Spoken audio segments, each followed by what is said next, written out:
This week, all eyes were on the United States of America because there was nothing better to watch on Netflix than Election 2020. This U.S. election saw the highest percentage of the voting population since 1900. A population is the people. Donald Trump earned the second most votes in U.S.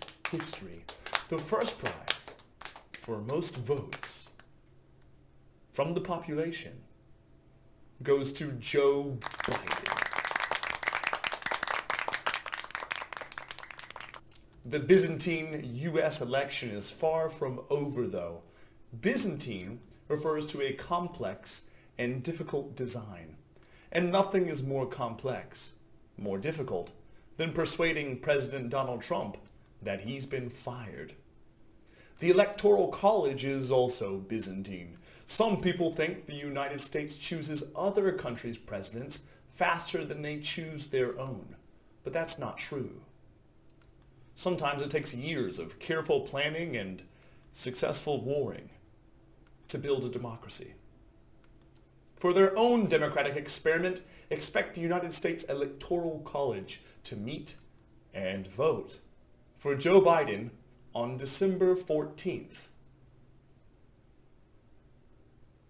The president and his supporters don't believe in numbers, like vote numbers and the coronavirus numbers, and age of the earth numbers, and climate change numbers.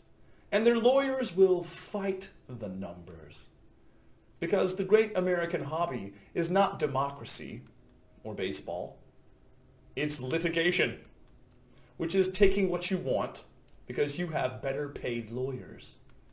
President Trump's lawyers held a press conference in front of Four Seasons Total Landscaping, which is very much not the Four Seasons Hotel, where his lawyers promised litigation to change the numbers. In other words, the President of the United States of America will sue the people of Pennsylvania, Georgia, Michigan, Wisconsin, Arizona, and Nevada to win the election 2020.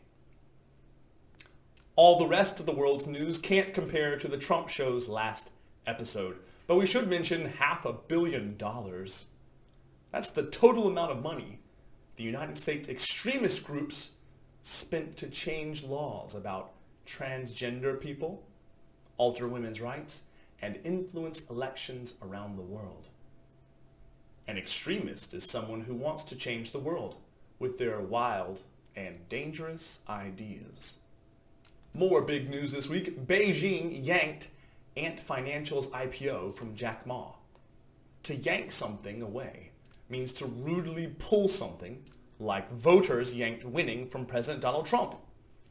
Jack Ma was called to Beijing instead of getting his IPO.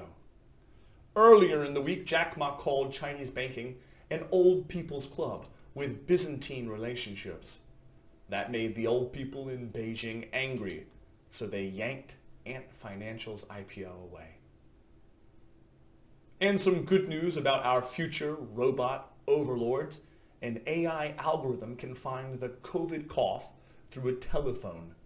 Even people without symptoms have a small cough that this robot can hear. If you watch this far, choose a name at random from your contact list and send them the Weekly Wig news without an explanation. I'm their host and yours, Michael Paul John Smith. Eat your vegetables and read your news.